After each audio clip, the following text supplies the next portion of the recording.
29 octobre 2024, un point suite à l'exercice qui a été conduit hier soir dans la nuit au niveau du Capitole, donc à Washington. Je rappelle que le Capitole des États-Unis abrite le Congrès et on a eu un balai aérien composé d'hélicoptères qui ont mené ce qui est présenté comme un exercice. Ça peut être autre chose. La version officielle, c'est exercice pour exercice, selon la formule militaire. Et je pense que cet exercice, on doit bien évidemment l'interpréter en l'analysant avec en parallèle ce qui s'est passé au Madison Square Garden il y a 2 jours, donc dimanche 27 octobre, quand Donald Trump a pris la parole. Et je pense que la phrase qu'il a fallu retenir durant cette soirée, c'est « J'ai un petit secret qui va nous permettre de contrôler le Congrès et globalement la Chambre des représentants ».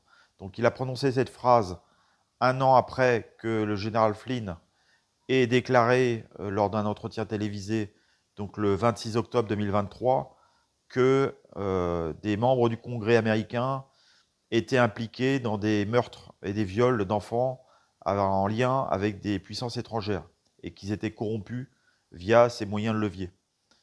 Donc je pense que là, on a vraiment une accélération notable de l'histoire qui se dessine dans les jours, semaines qui viennent. Et je pense qu'il faut également mettre ça en parallèle avec le visuel envoyé par Melania Trump durant la même soirée, où elle s'est présentée avec une robe couleur zèbre. Et quand vous rentrez le mot zebra sur le moteur de recherche Q-Alert, qui vous donne tous les Q posts depuis les premières parutions, Zebra est associé à Killbox. Donc une killbox, pour ceux qui n'ont pas fait la guerre, c'est une zone qu'on va délimiter, qui est souvent carrée, où on va considérer que tout individu qui est identifié comme ennemi, donc positive identification en anglais, sera traité.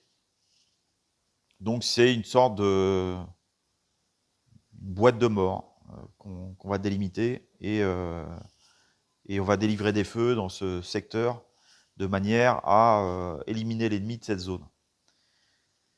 Donc Killbox, ça me fait évidemment penser aussi à Killary, le surnom d'Hillary Clinton, qui lui a été donné quand on s'est aperçu, quand on a constaté qu'il y avait plus de 50 amis, entre guillemets, ou collaborateurs, ou proches de ces cercles, qui avaient été suicidés, ou qui étaient morts dans des circonstances mystérieuses, on va dire.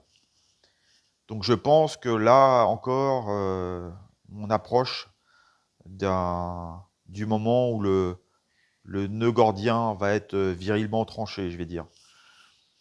Donc wait and see.